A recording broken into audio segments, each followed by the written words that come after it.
Meron tao sa kabilang line, mga kapatid, ha? Ito ay teenager. Si Joy. Joy! Hello po, Papa Jack. Hello po! Musta na yun? Je. Joy, 17 years old, estudyante ka ba? Opo. Estudyante. Anong ginagawa sa buhay? Nag-aaral po. Nag-aaral. Okay. At anong kurso? Ay, high school pa lang. High school pa lang? Bakit parang... Nag-stop po. Parang na-delay. Bakit ka nag-stop? Problema din po eh. Saan? Sa... Sa? Kasi nakapahinto kasi sa mga tropa, ganun.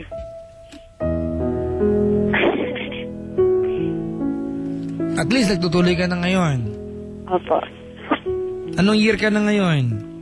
4th year na po. 4th year ka na. Opo. Alright. Doing good naman sa eskwelahan? Opo. Iba kasi yung nag-aaral sa nag-aaral mabuti, di ba? Nag-aaral ka mabuti? Oo naman po, Papa Jack. Good! Pero may love life. Yun nga po problema eh. Huwag kang mag-normal yan. Oo nga po. Ano nga paglilingkod kasi? Pag-usapan natin, dali. Sige po. May boyfriend po kasi ako. Mag-1 year na po dapat kami. December 18. Oo, malapit na. Tapos, ayun po. Yung relasyon po namin, patigil-tigil. Tapos, nag-break po kami, tapos nagiging kami uli. Ganun. Tapos, Kumbaga on and off. November 8 ata. Kaka-break lang po namin uli.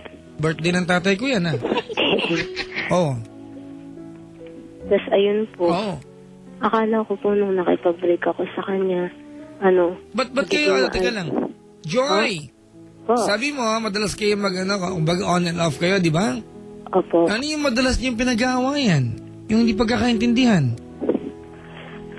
Magiging maayos siya kasi akala ko na yung magiging pag-break namin, yun na yung magiging way na magiging matino na siya. Yung pala po hindi.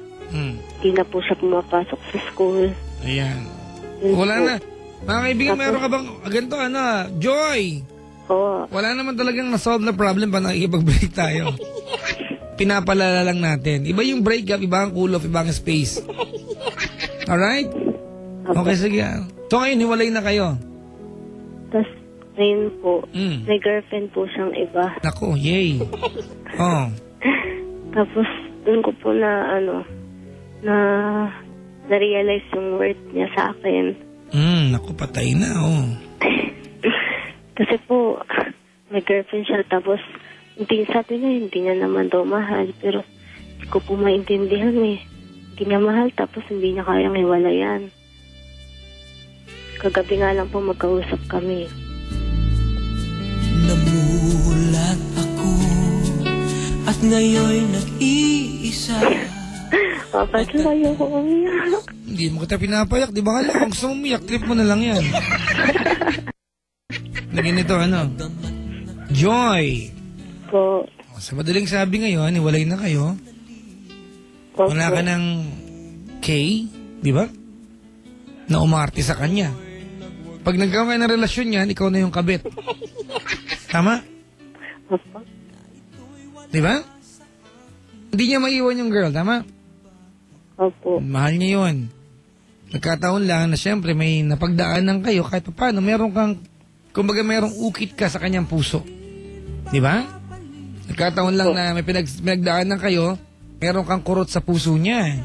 Kumbaga, anong tawag dito? Force of habit. Sabi nga nila, the heart and the mind might forget but the body will remember. Ganyan yan eh. Di ba?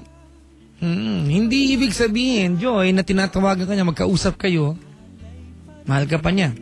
Siguro, bahagi ka ng life niya. Nakaraan ka niya eh. Hindi agad-agad pwedeng itapon yung pinagsamahan ninyo. Pero kung talagang ikaw yung mahal niya, iiwanan niya yung girl. Hindi niya maiwan. Ibig sabihin, Yun nga po eh. hindi niya maiwan. Ibig sabihin, love niya yun. At bilang mahal niya yun, I'd like to assume na mahal niya. At bilang mahal niya yun, ikaw na yung lumayo. Hayaan mo sila magkaroon ng matinong relasyon. Sige po. Diba? Nasakit, diba? Kasi, tangit kasi yan eh. Pag naging solusyon natin, puro break. Isa sa mga pagkakataon, mag-aamo ka ng hiwalay, magkakatotoo yan. At Yun nga po, nagkaroon nga po ako ng ibang boyfriend, pero hindi ko po talaga mahal. Isa ka rin pala Una eh. lang po. Oh. Anyway, kung nakaandabay siya, anong gusto mong sabihin sa kanya? Sa kanya pa rin Sabihin ko pa po ba yung pangalan? Huwag na po. Sige lang, okay lang naman. Papaalam naman tayo ngayon. Anong first name niya? CJ po. Ano? CJ. CJ. Apo. Kung nakaantabay siya, anong gusto mong sabihin sa kanya? Hi, CJ. Ano matawagin niyo nung kayo pa? Babe po. Babe. Opo. Arte. Madali. Hi. Anong gusto mong sabihin kay Babe? Babe. Teka lang. Hiwalay na pala kayo, di ba? Di gawin mo ng formula po, natin. baka magalit yung girlfriend niya. Hindi, magpapaalam ka naman ngayon eh. Say sorry, say thank you, say goodbye. Mag-sorry ka sa mga malilit, malaking bagay na naging dahilan na paghiwalay nyo. Mag-thank you ka sa anumang bagay na naituro niya sa'yo, yung mga naiambag niya sa pagkatao mo, yung mga bagay na naituro niya sa'yo at natutunan mo na babaunin mo buong buhay. Alright, tapos paalam ka na. Go ahead. So, CJ, sorry sa mga nagawa kong masama sa'yo. Tsaka sa relasyon natin kung nakasira din ako. Tapos salamat kasi kahit paano hindi naman talagang naging bahagi ka ng buhay ko. Tapos, ayun, sabi ni Papa Jack, hindi na daw ako aabal sa'yo. Sana tumagal kayo ng girlfriend mo. Yun lang. Daming beses na kitang pinagbigyan. Tama na siguro hanggang dito na lang ako. Yun lang po, Papa Jack. So, yun na lang. Ano ang wish mo para sa kanya? Sana po baguhin niya yung sarili niya. Tsaka magtagal sila ng girlfriend niya. Yun lang po. Sure ka ba sa wish na yan? Opo. Ha? Opo. Alright. I'll say goodbye for the two of us. Joy! Po. Alam mo, yung kwento mo, isang malaking katibayan na hindi lahat na nagpagmamahalan ay magtatagumpay, di ba? Oo nga. May mga klase ng relasyon na, kumbaga, ang purpose lang nila sa buhay natin is to teach us something. Pag naituran na nila dapat matutunan sa atin, fulfilled na yung kanilang gagampanan. And we have to move along. Di ba? Walang kwenta na naghiwalay kayo after spending a year together.